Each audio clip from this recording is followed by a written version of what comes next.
दर्शनम्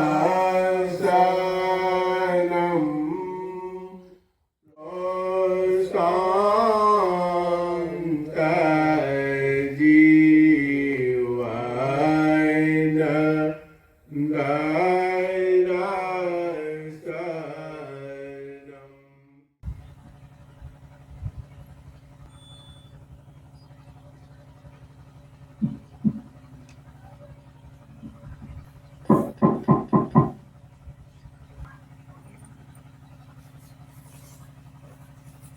हरि ओम आनंदम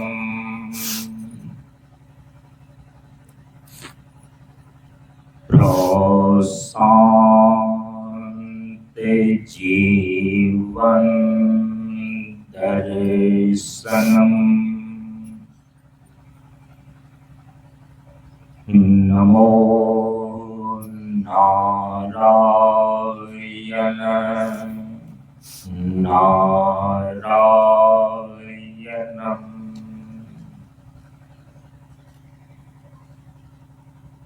सनातन धर्म के वैदिक परंपरा के अंतर्गत गुरु और शिष्य के बीच एवं वक्ता और श्रोता के बीच ज्ञान का आदान प्रदान होने के लिए प्रयुक्त वैदिक शांति मंत्र का पहले उच्चारण कर लें। ओम सहनावतु ओम सहनावतु सहनौ भुनक्तु सहनौ भुनक्तु सह वीर्यं करवावहै सह वीर्यं करवावहै तेजस्विनावधीतमस्तु तेजस्विनावधीतमस्तु मा विद्विषावहै मा विद्विषावहै। ओम शांति शांति शांति। ओम शांति शांति शांति। असतो मा सद्गमय असतो मा सद्गमय तमसो मा ज्योतिर्गमय तमसो मा ज्योतिर्गमय मृत्योर्मा अमृतमगमय मृत्योर्मा अमृतमगमय। ओम शांति शांति शांति। ओम शांति शांति शांति। सभी लोग थोड़ी देर के लिए मौन एवं शांत रहें।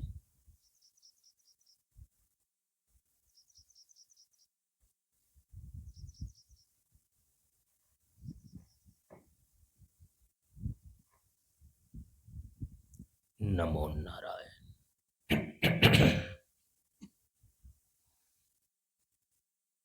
ब्रह्मानंदं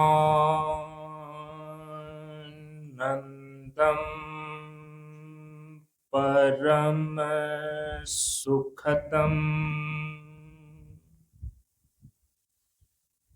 केवलं ज्ञानमूर्तिम्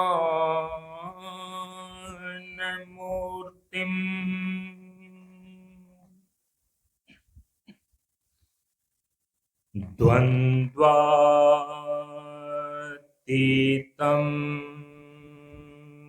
गगनसदृशम्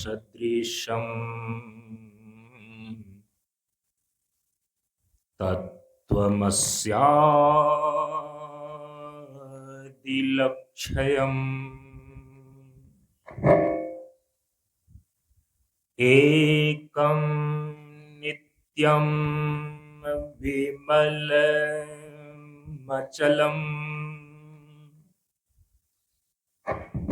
सर्वधी साक्षिभूतम्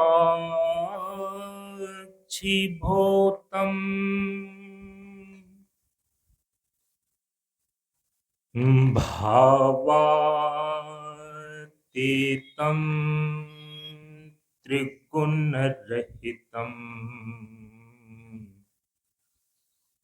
सद्गुरुं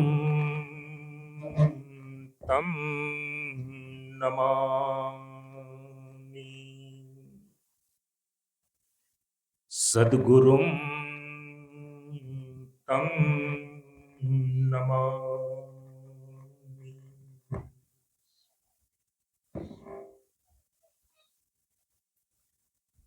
श्री गुरु चरण स्पर्श अनुभूति।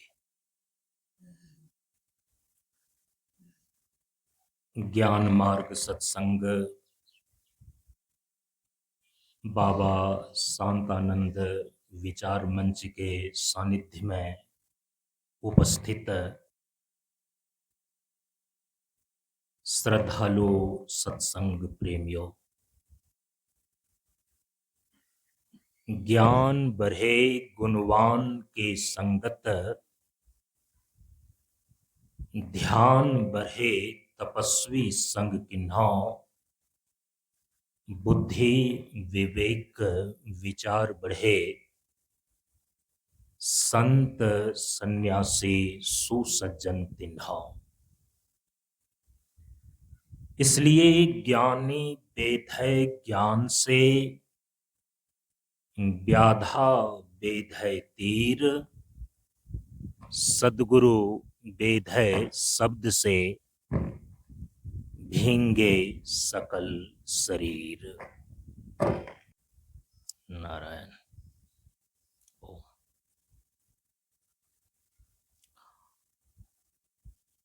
प्रेमियों, हम सभी लोग बिहार प्रांत के नवादा जिला अंतर्गत वारसलीगंज प्रखंड में स्थित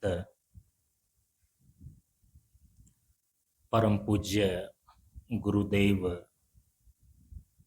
बाबा शांतानंद जी महाराज के द्वारा स्थापित मंच की श्रृंखलाओं में 38वें मंच रोह मंच क्षेत्र के अंतर्गत गुरुदेव के आगमन दिवस पर इस पावन भूमि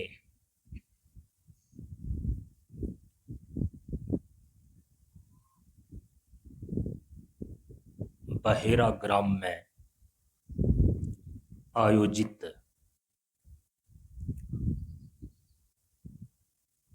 2 दिवसीय ज्ञान मार्ग सत्संग कार्यक्रम के आज 11 फरवरी सन 2026 ईस्वी को दूसरे दिन के सत्संग के कार्यक्रम में हम सभी लोग उपस्थित हैं।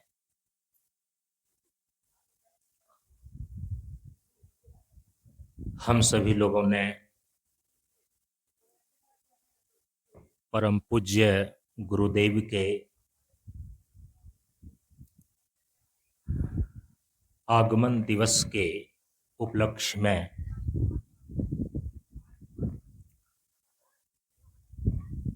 आयोजित इस कार्यक्रम के अंतर्गत आज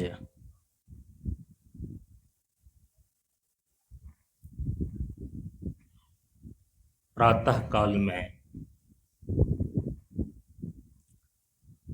यहाँ के जन जन और कण कण का जीवन सुख शांति और समृद्धमय हो, इस मंगलमय भावना को लेकर परम पूज्य गुरुदेव के द्वारा दिए गए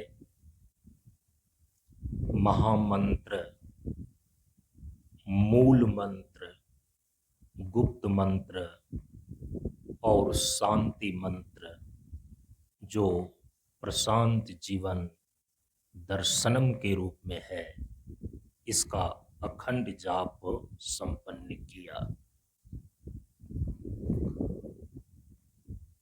आज के इस पूर्णाहुति सत्संग के कार्यक्रम में मंच के नियमानुसार स्थानीय एवं बाहर के मंचों से आए हुए महानुभावों के भावों को और विचारों को भी ग्रहण किया।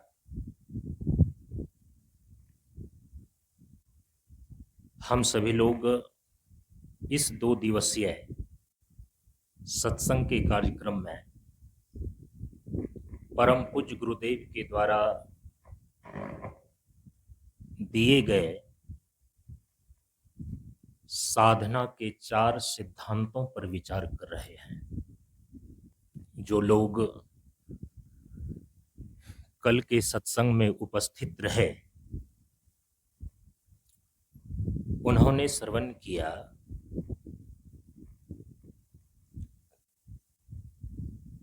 कि जिसके अंदर यह जिज्ञासा है, परम पूज्य गुरुदेव को जिन लोगों ने भी उनके प्रवचन को सुना है, उनको देखा है, सबके अंदर हमेशा यह जिज्ञासा रहती है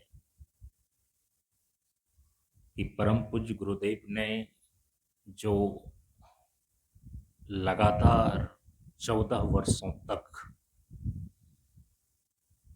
कठोर नियम सूत्र सिद्धांत के कसौटी में तपश्चर्या पूर्वक जन कल्याण के लिए जीवन विज्ञान दिया है, उसका सार क्या है।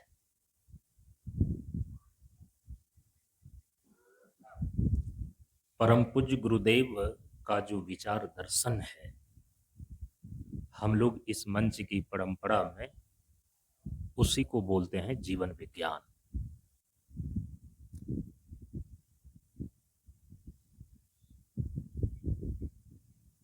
तो गुरुदेव के विचार दर्शन में यदि उनके सार को निकाला जाए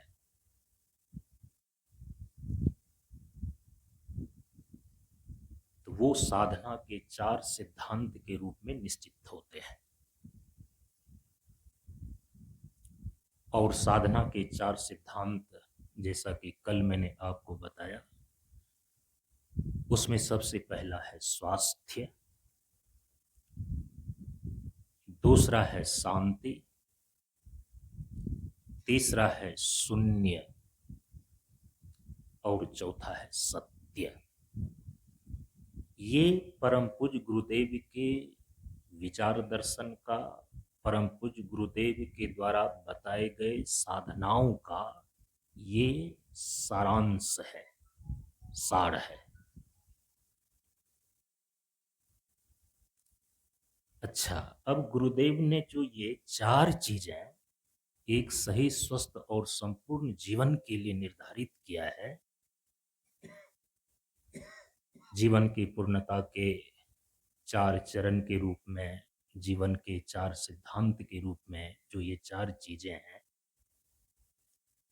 तो इसके पीछे जो दार्शनिक दृष्टिकोण है, इसके पीछे जो आधार बिंदु है, उसको ध्यान में पहले ले लेनी चाहिए। आप सभी लोग इस ज्ञान मार्ग सत्संग के सानिध्य में श्रवण करते रहते हैं और परम पूज्य गुरुदेव ने बताया है कि आपके जीवन का निर्माण कैसे हुआ है। तो जीवन विज्ञान के अंदर जो है ना, सबसे पहले इसी चीज को जाना और समझा जाता है। अपने जीवन को एक छोटी से छोटी गाड़ी को चलाने के लिए, किसी यंत्र को चलाने के लिए आपको पहले उसको जानना और समझना होता है, नहीं तो आप उसको ठीक ढंग से नहीं चला पाएंगे। आप अपने जीवन को जीना चाहते हैं, सही ढंग से जीवन जीना चाहते हैं, यह जीवन भी एक गाड़ी है, एक मशीन है।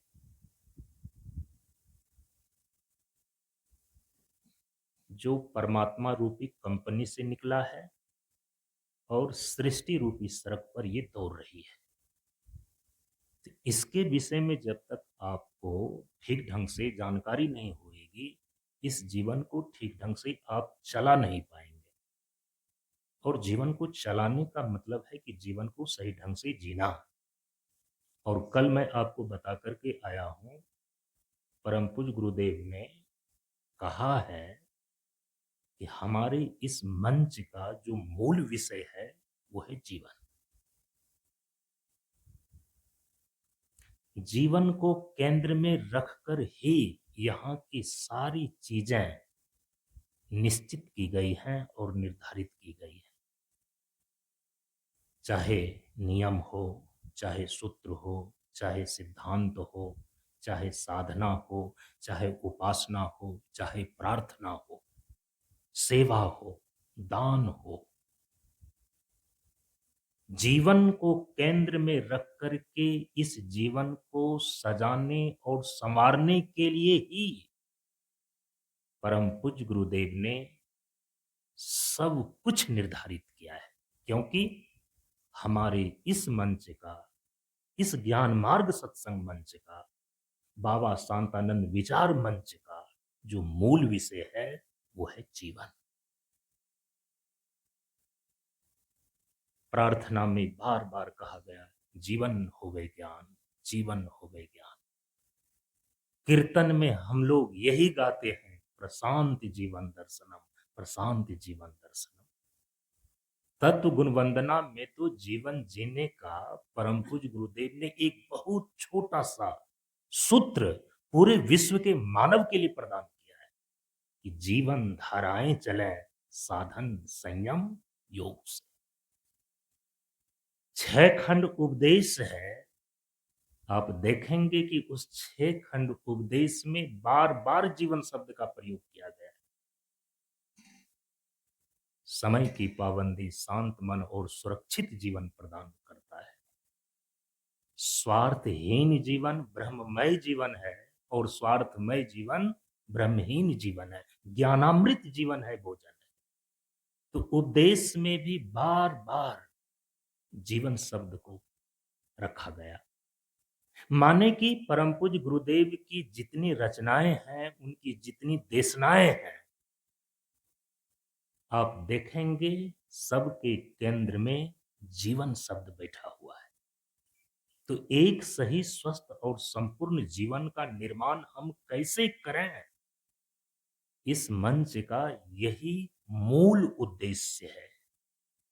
ज्ञान मार्ग सत्संग मंच के द्वारा इस जीवन विज्ञान को समझाना, योग साधना प्रशिक्षण के द्वारा जीवन जीने की कला को सिखाना, यही इस मंच परंपरा के दो प्रमुख कार्य हैं।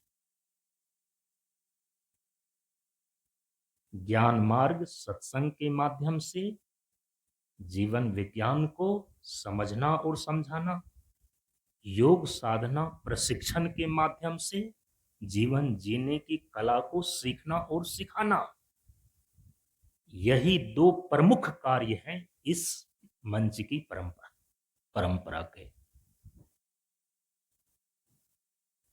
परम पूज्य गुरुदेव कहते हैं कि इस जीवन विज्ञान को समझने के लिए ना जीवन से संबंधित मूलभूत 3 प्रश्नों पर पहले विचार करना चाहिए।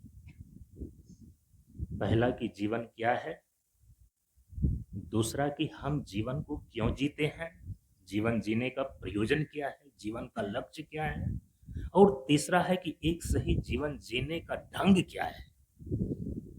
जब तक आप इस 3 प्रश्नों को ठीक ढंग से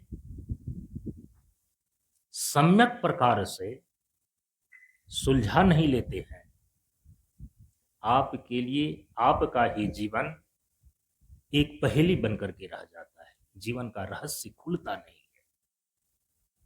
जीवन की पूर्णता को प्राप्त करना ही जीवन का लक्ष्य है, जिसको परम पूज्य गुरुदेव जीवन की पूर्णता बोलते हैं।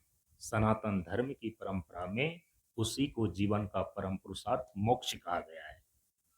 सुनते हैं ना, 4 पुरुषार्थ जीवन के हैं, काम पुरुषार्थ, अर्थ पुरुषार्थ, धर्म पुरुषार्थ और मोक्ष पुरुषार्थ।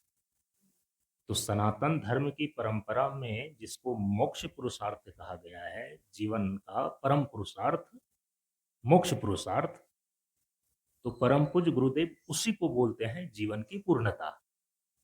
तो जीवन की पूर्णता, एक सही स्वस्थ और संपूर्ण जीवन का निर्माण तो केवल वही व्यक्ति कर सकेगा जो इस जीवन को सही ढंग से समझेगा। जीवन कैसे खड़ा हुआ, जीवन कैसे बना? परम पूज्य गुरुदेव अपने चिंतन डायरी में लिखते हैं, आप सभी लोगों को तो मालूम ही है कि प्रत्येक मंच पर परम पूज्य गुरुदेव अपना चिंतन लिखते थे, और कई मंचों का चिंतन एक जगह संकलन किया गया है। और मैं यहाँ पर ये स्मरण कर लूं तो अच्छा ही रहेगा कि इसी नवादा जोन के द्वारा जो पूर्व में नवादा जोन के अध्यक्ष महोदय श्री नव सीताराम जी और श्री दिनेश प्रसाद जी थे, दुख के साथ कहना पड़ रहा है, जैसा मुझे मालूम है श्री नव सीताराम जी का तो देहावसान हो चुका है। परम पूज्य गुरुदेव के श्री चरणों में उनकी गति मति और स्थिति बनी रहे, हम यही प्रार्थना करते हैं। श्री दिनेश जी, वो भी अब जरावस्था की ओर उनकी समस्याओं से चल रहे हैं। तो उन लोगों ने सदगुरु बाबा शांतानंद विचार दर्शन करके जो एक पुस्तक छपाया है, मुझे भेंट किया था उन लोगों ने, मैंने देखा है उसे, और मैंने उनको बताया भी था कि इसमें थोड़ा सा जो है प्रेस ने मिसप्रिंट कर दिया है, छापने में गलती कर दी है। तो जो पुस्तक की सुंदरता होनी चाहिए और उनकी लोकप्रियता होनी चाहिए तो उतनी नहीं हो पाई। लेकिन उस पुस्तक के अंदर जो परम पूज्य गुरुदेव के चिंतन संकलन को, सभी मंचों के चिंतन का तो संकलन उसमें नहीं आ पाया है, लेकिन जितना भी आ पाया है उसमें बहुत ही गहरे विचारों को और जीवन के सूत्रों को लिखा गया है। परम पूज्य गुरुदेव कहते हैं कि देखो जीवन का निर्माण कैसे हुआ है, और यदि इसको ठीक ढंग से समझ जाओगे ना, फिर जीवन की पूर्णता को प्राप्त करने के जो 4 चरण साधना के 4 सिद्धांत के रूप में निश्चित होते हैं, ये बातें तुम्हारी समझ में आ जाएगी।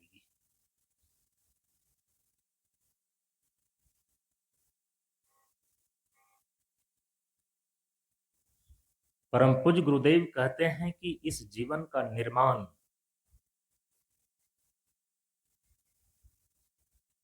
प्रकृति और ब्रह्म के संयोग से हुआ है तथा कथित जड़ और चेतन से निर्मित है। जीवन निर्माण के मौलिक 2 तत्व, एक है प्रकृति और दूसरा है ब्रह्म। प्रकृति और ब्रह्म ये क्या है? जीवन निर्माण के जो ये 2 मौलिक तत्व यहां पर बताए जा रहे हैं, इसकी स्थिति कैसी है? चौथे खंड उपदेश में गुरुदेव ने इसको स्पष्ट किया है कि व्यंजन और स्वर, संख्या और समय क्रमशः प्रकृति और ब्रह्म है। प्रकृति है जड़ सत्ता, इसलिए बोलते हैं जड़ प्रकृति। लेकिन जो ब्रह्म है ना, वो है चेतन सत्ता। तो जड़ चेतन के संयोग से जीवन निर्मित है, इसीलिए जड़ की भी भूमिका है हमारे जीवन में और चेतन की भी भूमिका है हमारे जीवन में। केवल जड़ वस्तु का नाम या जड़ के संघात का नाम जीवन नहीं है, और केवल जो विशुद्ध चेतन है ना, ध्यान दीजिएगा, उसका नाम भी जीवन नहीं है। जड़ चेतन के संगठित रूप को, जड़ चेतन के गठबंधन को जीवन बोलते हैं। तो जीवन का निर्माण प्रकृति और ब्रह्म के संयोग से हुआ है तथा कथित जड़ और चेतन से निर्मित है। तो जड़ प्रकृति से बना हुआ है आपका यह शरीर। प्रकृति के हैं 5 तत्व, पृथ्वी तत्व, जल तत्व, अग्नि तत्व, वायु तत्व और आकाश तत्व। और इन्हीं 5 तत्वों से आपके 3 शरीर का निर्माण हुआ है। शरीर एक नहीं है, शरीर 3 है। आप सुनते रहते हैं, एक है स्थूल शरीर, इसके भीतर है दूसरा सूक्ष्म शरीर और उसके भीतर है तीसरा कारण शरीर। कहीं कहीं संत परंपरा में 4 शरीर भी महाकारण को लेकर के गिनाया गया है, और कहीं कहीं संत वाणी में आप ये भी पढ़ेंगे कि 5 शरीर होते हैं। तो चूंकि तीनों शरीर को यदि कोष के दृष्टिकोण से देखा जाता है, तो 5 तत्वों से बना हुआ आपके शरीर में 5 कोष है। अन्नमय कोष, प्राणमय कोष, मनोमय कोष, विज्ञानमय कोष और आनंदमय कोष। इसके आधार पर शरीर हो जाते हैं 5। कारण के बाद चौथे नंबर पर महाकारण, और महाकारण के बाद कई लोग कैवल्य को भी शरीर गिनते हैं। परम पूज्य गुरुदेव ने और हमारे उपनिषद में जो ज्ञान मार्ग का सिद्धांत है, उसमें से मुख्य रूप से शरीर 3 ही होते हैं, जिसको आप महाकारण या और कैवल्य शरीर को भी जो माना गया है, तो वो कारण शरीर का ही वो विभाग है। जैसे आप इस मकान को देखें ना, पूरे मकान आप कह सकते हैं इसका 3 भाग कर सकते हैं आप। एक तो इसका जो फर्श है जमीन, और इसके बाद जो दीवार से खड़ा चारों तरफ उसका स्पेस है, मध्य वाला भाग, और एक तीसरा है छत। उसी प्रकार से यदि कि कारण शरीर है, तो उसके वो 3 भाग हो जाते हैं, महाकारण और कैवल्य उसको कह दिया जाता है। माने कि चूंकि ये बातें जब आपको बताई जा रही है, तो अभी जो आप लोग बैठे हैं, ये बातें यहीं तक थोड़ी रहती है, यही 150 आदमी थोड़ी यहाँ पर सुन रहे हैं। ये बातें अब सोशल मीडिया के माध्यम से दूर देश तक जो इस मंच से जुड़े हुए हैं, उनके पास तक जो यहाँ नहीं भी आते हैं, और दूसरे मार्ग वाले भी जो इस ज्ञान मार्ग की विचारधारा को जानते हैं, समझते हैं, वे लोग भी इसको सुनते हैं। तो ये बातें फिर साफ होनी चाहिए, नहीं तो फिर वो तो बुद्धि बनी ही रह जाती है। अरे बाबा शांतानंद ने तो 3 ही शरीर बताए, संतवाणी में तो हम 4 शरीर पढ़ते हैं, कहीं 5 शरीर पढ़ते हैं। 3 शरीर के अंदर जो तीसरा कारण शरीर है ना, उसी कारण शरीर का विभाग है महाकारण और कैवल्य, ऐसा समझना चाहिए। ये अब ये 3 शरीर जो है ना, ये तीनों शरीर में ये तीनों शरीर जो बना हुआ है, ये त्रिगुणात्मिका जड़ प्रकृति का बना हुआ है। प्रकृति के पांचों तत्वों से बना हुआ है। क्षिति जल पावक गगन समीरा पंच रचित सकल शरीरा। सकल शरीरा का 2 अर्थ लेना चाहिए। सकल माने सब, सबके शरीर, एक चींटी से लेकर के ब्रह्मा तक का शरीर, मनुष्य का शरीर, पशु पक्षी का शरीर, कीट पतंग का शरीर, देवताओं का शरीर भी प्रकृति के पांचों तत्वों से ही निर्मित है। सकल शरीरा। और सकल शरीरा का मतलब यह भी होता है कि इस शरीर के भीतर जो और शरीर है, स्थूल शरीर के भीतर सूक्ष्म शरीर, सूक्ष्म शरीर के भीतर कारण शरीर, ये तीनों के तीनों शरीर, सबके सब शरीर, सकल माने सबके, सब शरीर प्रकृति के पांचों तत्वों से निर्मित है। स्थूल शरीर भी, सूक्ष्म शरीर भी, कारण शरीर भी। तो प्रकृति का जो स्थूल पंच महाभूत है, उससे स्थूल शरीर का निर्माण हुआ है। प्रकृति का जो सूक्ष्म पंच महाभूत है, उससे सूक्ष्म शरीर का निर्माण हुआ है। और प्रकृति का जो कारण रूप है, उससे आपका कारण शरीर बना है। तो शरीर हो गए 3। तो चाहे बालक हो, वृद्ध हो, वृद्धा हो, कीट हो, पतंग हो, देवी हो, देवता हो, प्रकृति के पांचों तत्वों से तीनों शरीर निर्मित होने के कारण से सबके 3 शरीर हैं। और तीनों शरीर में ये तीनों शरीर प्राप्त होने के साथ साथ प्रकृति की परंपरा से प्राप्त जो ये तीनों शरीर है, खास करके मनुष्य, हम इस 3 शरीर की समस्या से जूझ रहे हैं, लड़ रहे हैं। और देखिए वो समस्या क्या है और परम पूज्य गुरुदेव ने उसको किस रूप में देखा है, गिनाया है। प्रकृति और प्रकृति से बना हुआ ये 3 शरीर, स्थूल सूक्ष्म और कारण। तो प्रकृति निर्मित जो यह त्रिविध शरीर है, इसी शरीर के अंदर जो चेतन की सत्ता ब्रह्म है, वही ब्रह्म की सत्ता इस तीनों शरीर के भीतर आत्मा कहलाती है। प्रकृति से निर्मित शरीर और इस शरीर के अंतर्निहित जो चेतन की सत्ता है, तो वो चेतन की सत्ता तो ब्रह्म है। तो चेतन सत्ता ब्रह्म को ही इस शरीर के भीतर हम आत्मा बोलते हैं। तो अब हो गया शरीर और आत्मा। शरीर कहां से आया? प्रकृति के पंच तत्वों से ये बना। जो चेतन की सत्ता ब्रह्म है, इसी तीनों शरीर के भीतर जो चेतन ब्रह्म है, हम उसको आत्मा बोलते हैं। शरीर और आत्मा, जड़ प्रकृति से निर्मित जड़ शरीर और चेतन ब्रह्म, इस जड़ शरीर के भीतर स्थित चेतन आत्मा। तो जड़ शरीर और चेतन आत्मा दोनों के संयोग से एक विलक्षण शक्ति पैदा होती है, जिसको हम बोलते हैं जीव। परम पूज्य गुरुदेव अपने चिंतन डायरी में लिखते हैं कि जीव क्या है? कहा कि शरीर और आत्मा दोनों के संयोग से एक विलक्षण शक्ति उत्पन्न होती है। और ये विलक्षण का मतलब होता है, जीव एक ऐसा चीज है, जीव एक ऐसी शक्ति है, इसमें पूरा का पूरा लक्षण न तो पूरा जड़ प्रकृति का मिलता है। जीव एक ऐसी वस्तु है, जीव एक ऐसी चेतन शक्ति है, एक ऐसा तत्व है, इसमें पूरा का पूरा लक्षण चेतन ब्रह्म का भी नहीं मिलता है। इसीलिए इसको कहा विलक्षण। शरीर के लक्षण से भी अलग और आत्मा के लक्षण से भी अलग। क्योंकि जीव बना कैसे? शरीर और आत्मा दोनों के संयोग से। इसलिए मैंने आपको कहा कि ये जीवन नाम की जो चीज है ना, यह न तो केवल जड़ वस्तु है और न तो विशुद्ध चेतन है। जड़ प्रकृति और चेतन ब्रह्म, अर्थात जड़ शरीर और चेतन आत्मा, दोनों के संयुक्त रूप को हम बोलते हैं जीव। और परम पूज्य गुरुदेव कहते हैं कि इसी जीव की निरंतर गतिशीलता का नाम है जीवन।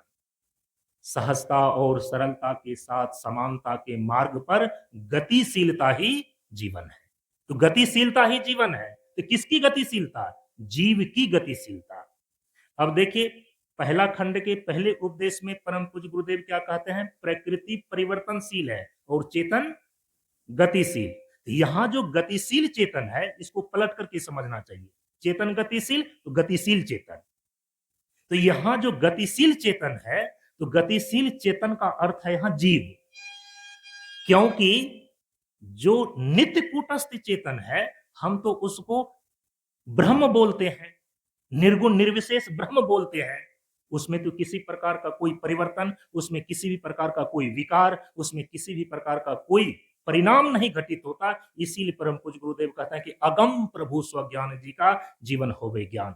अगम माने जिसमें किसी भी प्रकार का गम नहीं है। गम व्याकरण का यदि आप जानकार हैं तो गम एक धातु है जिसका अर्थ होता है चलना। गम से ही बना है गच्छति, जिसमें किसी प्रकार की गति नहीं है, बिल्कुल जो स्थिर है, माने जो पूर्ण शांत अर्थात प्रशांत है, हम उसको बोलते हैं अगम प्रभु। तो ऐसा नहीं है कि जो चेतन है तो चेतन के सभी स्वरूप वो गतिशील ही रहते हैं, नहीं तो फिर उसमें भी विकार आएगा, फिर उसमें भी विनाश आएगा। तो गतिशील चेतन बराबर जीव, नित्य कूटस्थ चेतन बराबर ब्रह्म। इसीलिए जीव का पारमार्थिक स्वरूप ब्रह्म कहलाता है। और वही ब्रह्म की सत्ता इस शरीर के भीतर आत्मा कहलाती है। तो आत्मा भी अपने स्वरूप से पूर्ण निर्विकार है और ब्रह्म भी अपने स्वरूप से पूर्ण निर्विकार है। इसीलिए उपनिषद घोषणा करता है कि अयम आत्मा ब्रह्मा, यह जो विशुद्ध आत्मा है तुम्हारे शरीर के अंदर, हम इसी को बोलते हैं निर्विकार ब्रह्म। अब ये जो जीव की निरंतर गतिशीलता का नाम जीवन है, तो क्या ये जीव जो गतिशील है, कहां गतिशील है, किसमें गति करता है ये, जिसके कारण से इसकी संज्ञा जीवन पर जाता है? तो गति करने के लिए आप लोग भी विज्ञान में जानते हैं कि उसके लिए टाइम एंड स्पेस चाहिए। टाइम का मतलब होता है समय। ये जीव कब से गति कर रहा है? स्पेस का मतलब होता है कि कहां कहां गति कर रहा है। तो इसका सीधा सा उत्तर है, यह जीव जो है अनादि काल से गति कर रहा है। कब तक यह गति करेगा? परम पूज्य गुरुदेव इसका उत्तर देते हैं कि जब तक यह अपने जीवन की पूर्णता को प्राप्त नहीं कर लेता है। ध्यान दीजिएगा, अनादि काल से पूर्णता प्राप्ति पर्यंत इस जीव की निरंतर गति बनी रहती है। इस गति को किसी भी विधि से रोका नहीं जा सकता। इसीलिए जीवन तो आपको जीना ही पड़ता है, चाहे उस जीवन को हंस करके जिए, चाहे उस जीवन को आप रो करके जिए। दुनिया में आए हैं तो जीना ही पड़ेगा। जिंदगी अगर जहर है, जिंदगी जहर है नहीं, जीवन तो अमृत है, जीवन तो आनंद है। लेकिन यदि आप गलत जीवन शैली के कारण से जीवन को जहर बना लिया है, इस जहर को पीना पड़ेगा, क्योंकि जीवन से भागने का दूसरा कोई उपाय नहीं है। हम जीवन को केवल पूर्ण कर सकते हैं, जीवन की गति को हम मिटा नहीं सकते। जीव की निरंतर गतिशीलता बनी रहती है अनादिकाल से पूर्णता प्राप्ति पर्यंत। अच्छा, ये गति कहां करता है?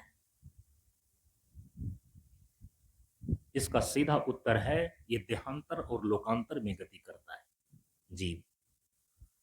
अभी ये जीव मनुष्य के शरीर में जब तक निवास कर रहा है ना, देखिए समय की सुई बड़ी तेजी से भाग रहा है। जब तक ये जीव इस मनुष्य के शरीर में निवास कर रहा है तो ये मनुष्य जीवन कहलाता है।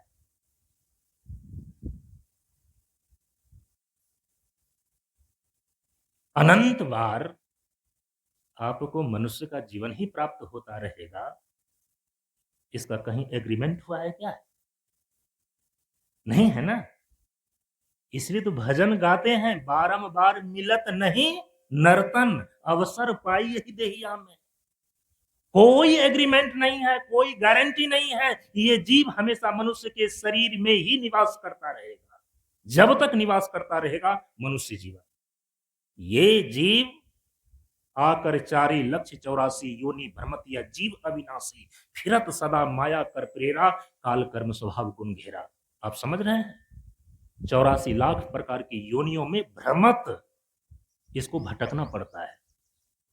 पशु के शरीर में जैसे ही ये जीव जाएगा, जब तक पशु के शरीर में रहेगा ये पशु जीवन कहलाता है। पक्षी के शरीर में जब तक यह जीव निवास करेगा पक्षी जीवन कहलाता है। यदि कि यह देवता के शरीर में चला गया वही देव जीवन कहलाता है। पहाड़ पठार वृक्ष के शरीर में यदि ये चला गया, जब तक उसमें ये रहता है वही जड़ जीवन कहलाता है, स्थावर जीवन कहलाता है। आप क्या समझते हैं कि मनुष्य के शरीर में एक बार यदि यह जीव आ गया तो इसी में केवल बना रहेगा? यदि ऐसा होता तो परम पूज्य गुरुदेव अपने भजन में आपको चेतावनी के रूप में गाकर के क्यों चेताते?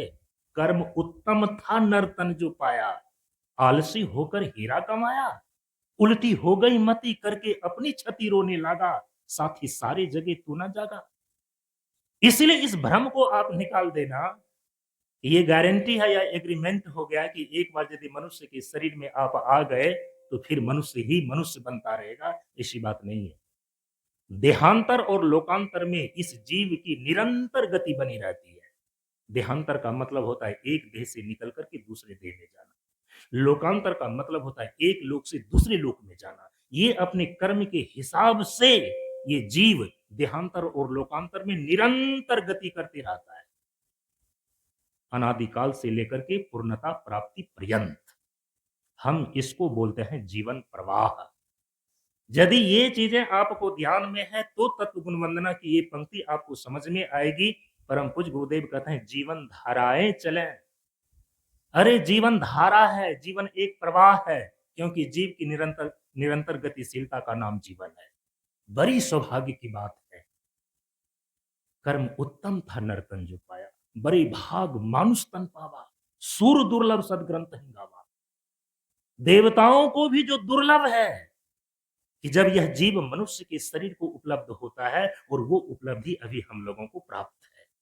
चाहे यह ईश्वर की कृपा से हो जाए, चाहे आपके उत्तम कर्म के कारण से हो जाए, लेकिन ये महान अवसर आप और हम सभी लोगों को प्राप्त है। हम किस समस्या से जीवन में उलझ रहे हैं, जूझ रहे हैं? अब परम पूज्य गुरुदेव आपका ध्यान उस ओर ले जाते हैं।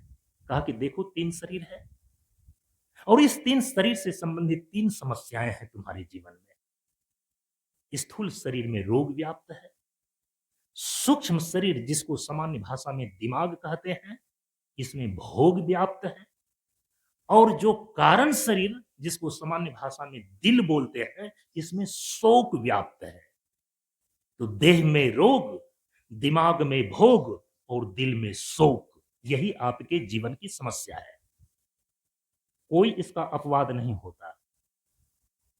परम पूज्य गुरुदेव कहते हैं कि यदि तुम अपने जीवन में जीवन की पूर्णता को प्राप्त करना चाहते हो, ये 3 शरीर से संबंधित जो 3 समस्याएं हैं ना, सबसे पहले इन तीनों समस्याओं से तुमको निपटना होगा।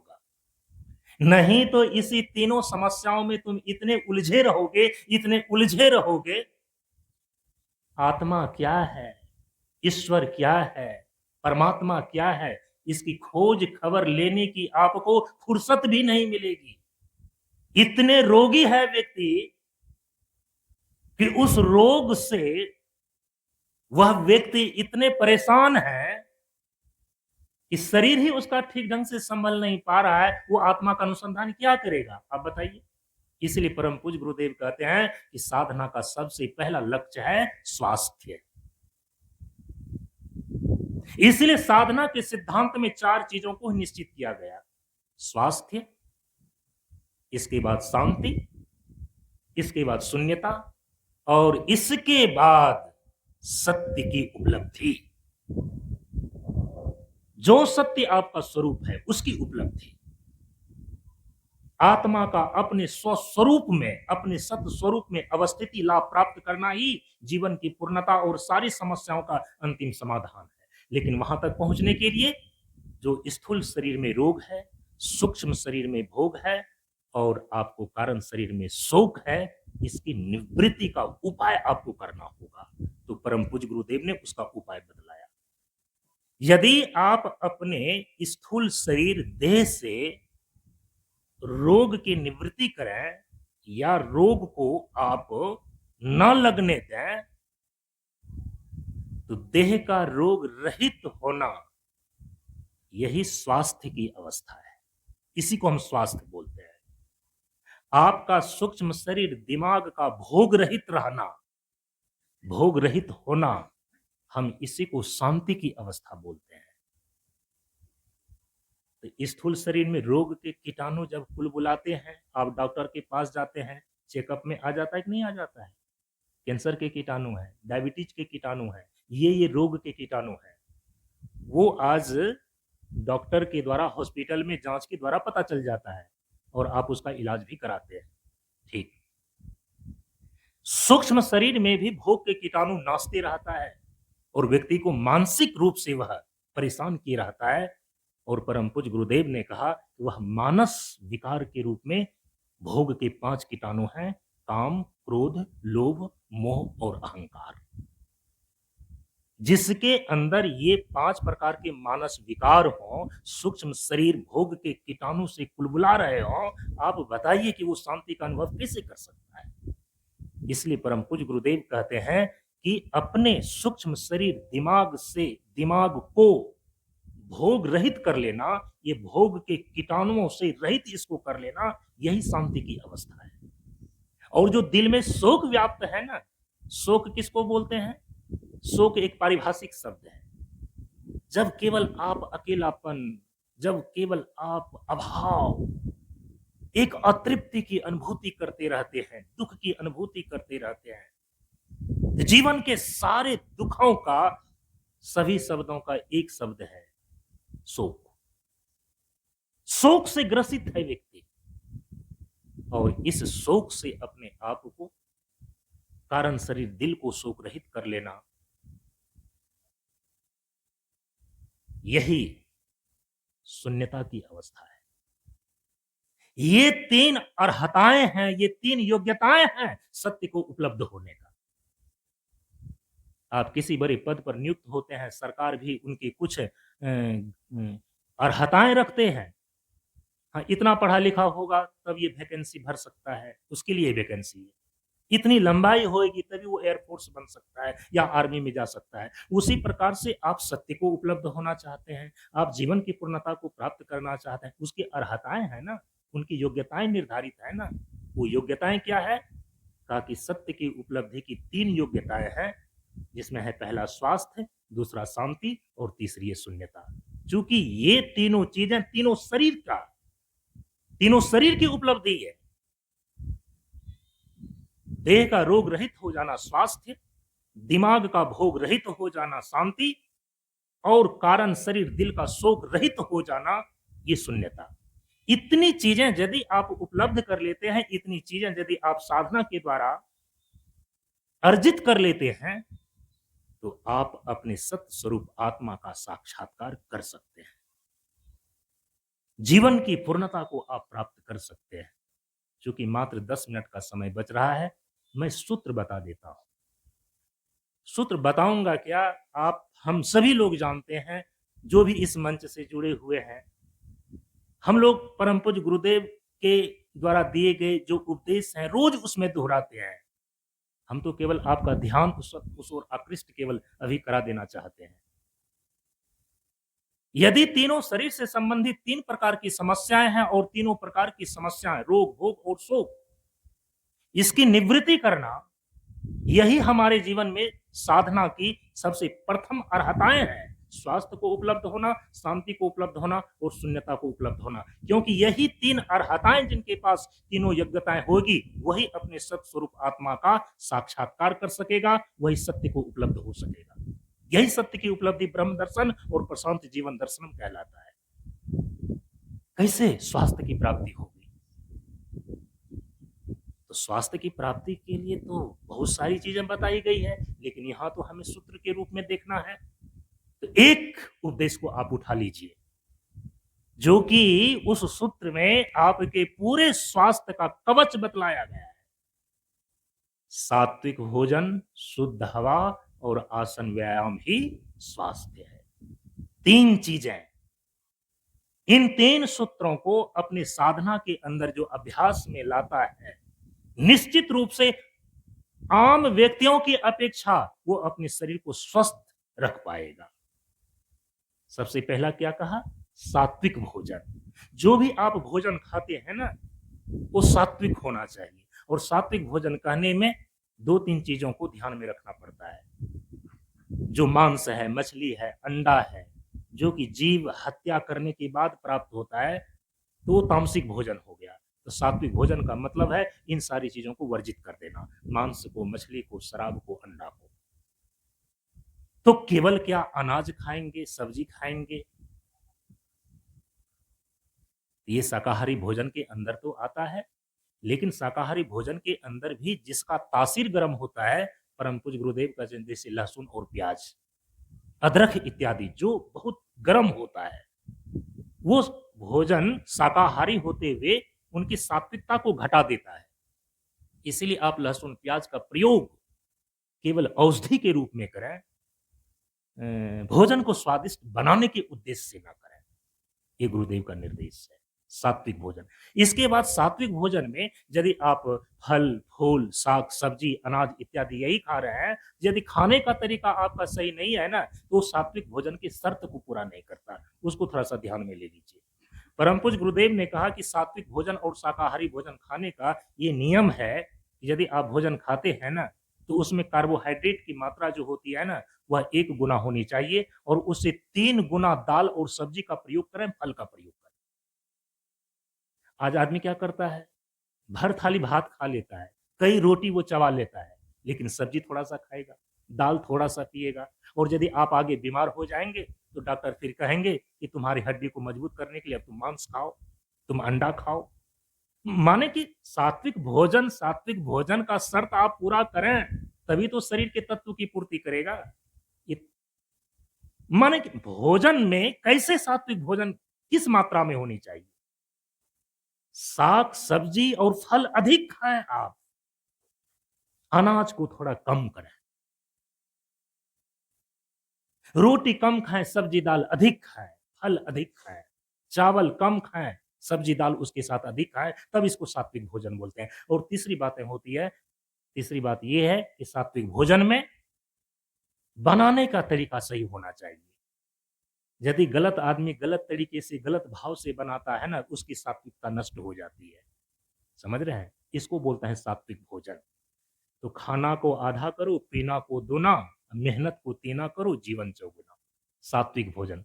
शुद्ध हवा का मतलब है कि सुबह की खुली शुद्ध हवा 100 रोगों की है एक दवा। आप सूर्योदय के पहले जग जाएं और आप टहलें 1 किलोमीटर, 2 किलोमीटर।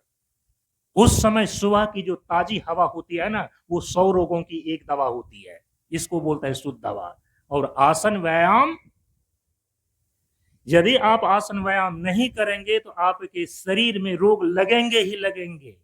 इसीलिए चाहे स्त्री हो, पुरुष हो, बालक हो, बालिका हो, वृद्ध हो, वो आसन व्यायाम के विषय में सुनते हैं, करते नहीं हैं। और यदि आप करते नहीं हैं तो आपके शरीर के अंदर रोग प्रतिरोधात्मक क्षमता नहीं आ सकेगी। ये 3 सूत्र इस शरीर से रोग को हटाने के लिए, इसको निरोगी बनाने के लिए और स्वास्थ्य को प्राप्त करने के लिए परम पूज्य गुरुदेव ने ये 3 सूत्र बताए साधना के।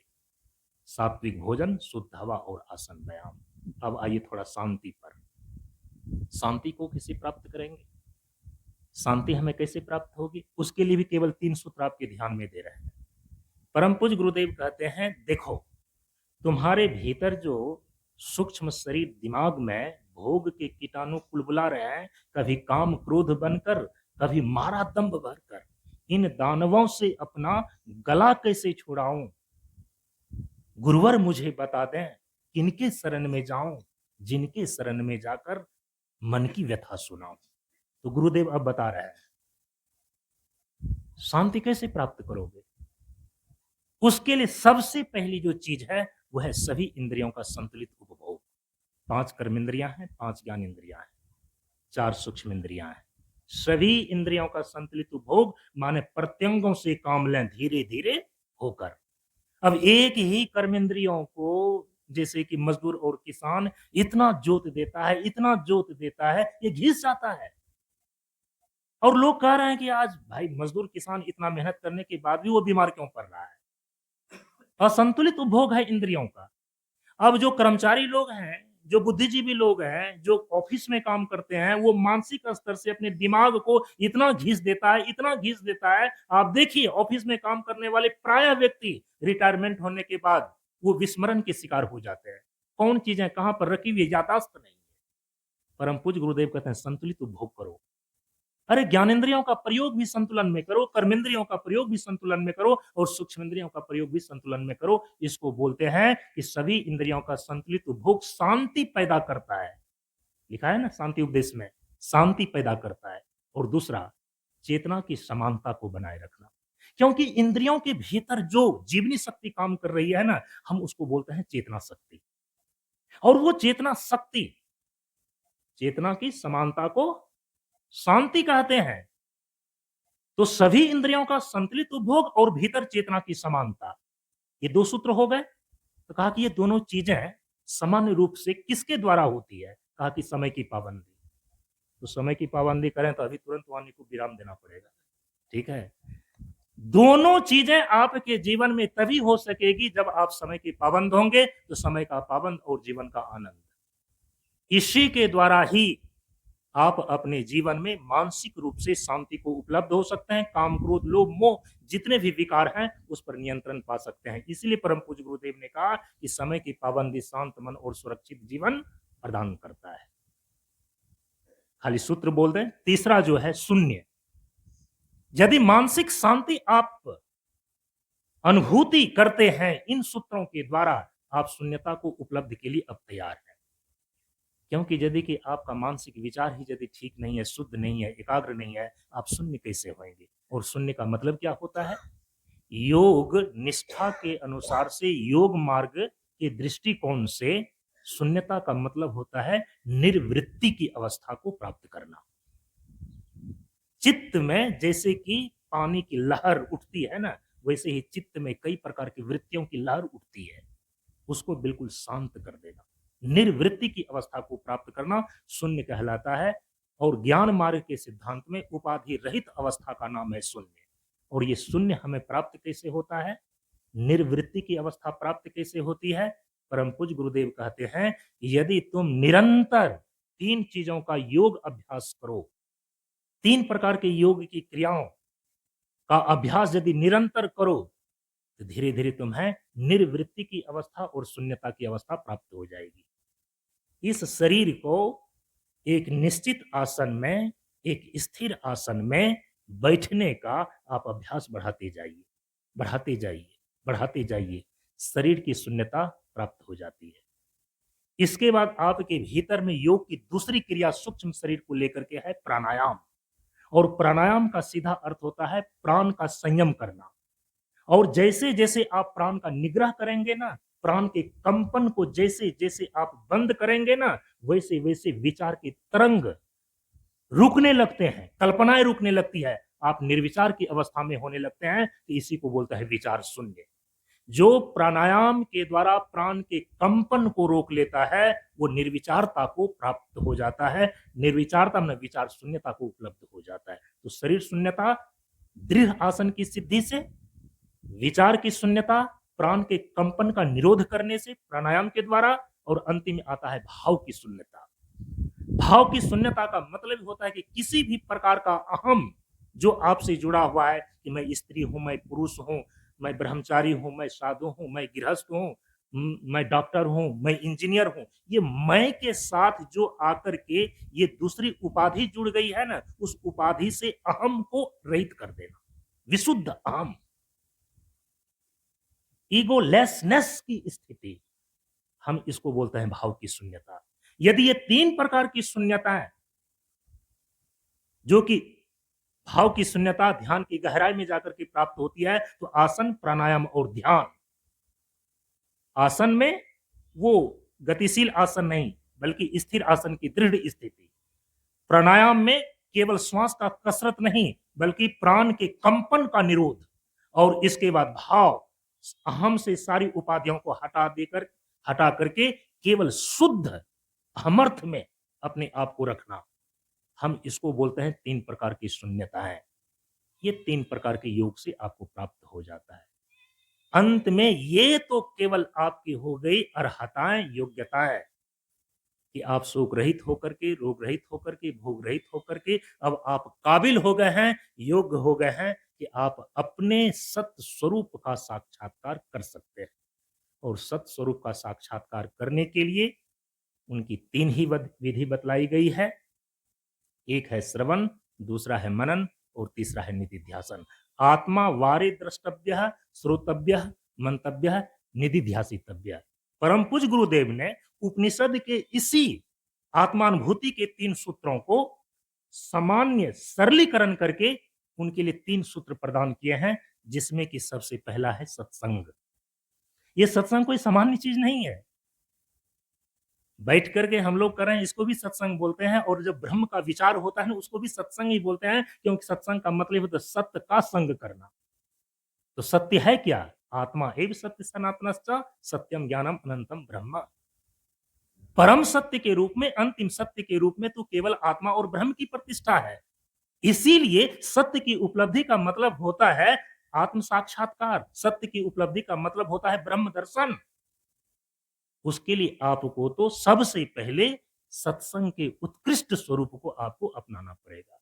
अब सत्संग के नाम पर जा रहे हैं, जा करके कहीं बतसंग और लत्संग कर रहे हैं आप, तो सत्संग का लाभ आपको नहीं देगा। सत्संग कहते हैं जहां सत्य विचार का श्रवण हो, जहां सत्य की चर्चा हो, जहां सत्य के अनुभव की बात बताई जाती हो, हम उसको बोलते हैं सत्संग। यह है सत्संग का उत्कृष्ट रूप। इसके बाद दूसरा है स्वाध्याय। स्वाध्याय का मतलब होता है कि आपका जो स्वस्वरूप है ना, तो स्वचिंतन से ज्ञान लें, शीलम शीलम सोकर। स्वस्वरूप के अनुरूप जब आप चिंतन करते हैं कि मेरा स्वरूप आत्मा वास्तव में ऐसा है, तब हम इसको बोलते हैं स्वाध्याय। तो सत्संग, स्वाध्याय और अंतिम में जो तीसरी चीजें हैं ना, वो तीसरी चीजें हैं निधिध्यासन। तो उधर कहा जाता है निधिध्यासन, और परम पूज्य गुरुदेव उसी को बोलते हैं आत्मानुभूति या ब्रह्मानुभूति। ये 3 प्रक्रियाओं के द्वारा आप सत्य की उपलब्धि कर लेते हैं। लेकिन ये तीन प्रक्रियाएं जो सत्य की उपलब्धि के, सत्य के साक्षात्कार के, ब्रह्म दर्शन के हैं, ये तभी आपको हो सकेगी जब आप साधना के ऊपर के 3 सिद्धांतों को पूरा कर लेते हैं। पहला स्वास्थ्य, दूसरा शांति और तीसरा शून्य। तब अंत में जाकर के होगा सत्य की उपलब्धि। इसीलिए अंतिम में ये बातें कही गई परम पूज्य गुरुदेव के द्वारा आशीर्वचन में कि शून्य बराबर सत्य है, निराकार में आप सदा शील कल्याण है, करता है निस्ताप। बोलिए प्रेम से श्री सद्गुरु महाराज की जय। इन्हीं शब्दों के साथ मैं अपनी वाणी को यहीं पर विराम देता हूं, परम पूज्य गुरुदेव के श्री चरणों में नमन करते हुए। ओम पूर्णमदः पूर्णमिदं पूर्णात् पूर्णमुदच्यते पूर्णस्य पूर्णमादाय पूर्णमेवावशिष्यते। ओम शांति शांति शांति। हरि ओम श्री गुरुभ्यो नमः। हरि ओम। हम सभी लोग एक साथ गुरुदेव का आशीर्वचन ग्रहण करते हैं। निष्पाक्षिको भक्ति है, निर्मोही को ज्ञान, निर्द्वंदी को मुक्ति है, निर्लोभी निर्वाण, जल से पतला ज्ञान है, ज्ञान से पतला ध्यान, ध्यान से पतला प्राण है, प्राण से है कल्याण। जहाँ दमन तहाँ धर्म है, जहाँ त्याग अनुराग, जहाँ लगन तहाँ मगन है, जहाँ धैर्य तहाँ जाग।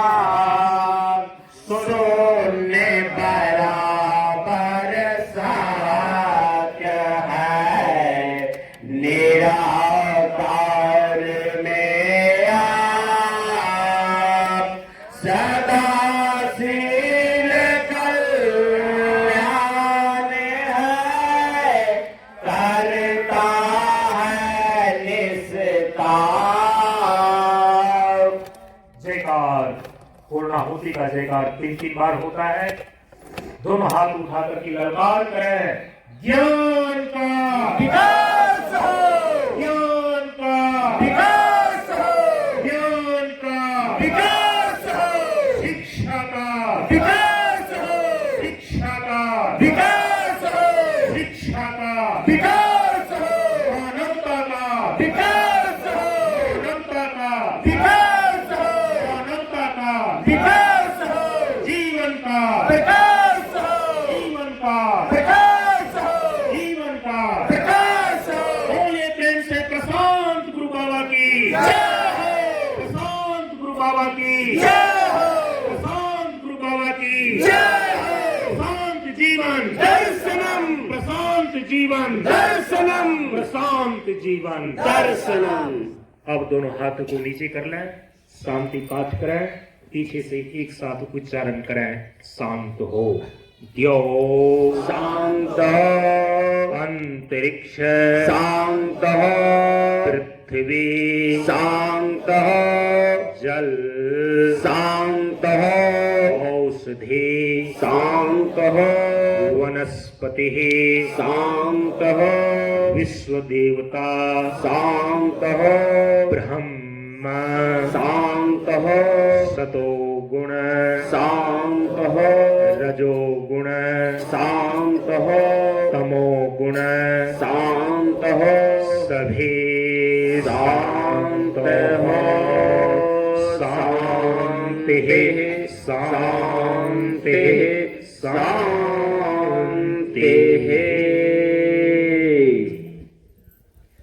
इस प्रकार से परम पूज्य गुरुदेव के आशीर्वाद से और बहेरा ग्रामवासी के पुण्य प्रभाव से यह 2 दिवसीय सत्संग का कार्यक्रम यहीं पर पूर्ण हुआ। यहाँ के जन जन और कण कण का जीवन सुख शांति समृद्धमय हो, इसी मंगलमय भावना के साथ अगली मुलाकात तक के लिए एक साथ बोलिए नमो नारायण, नमो नारायण, नमो नारायण।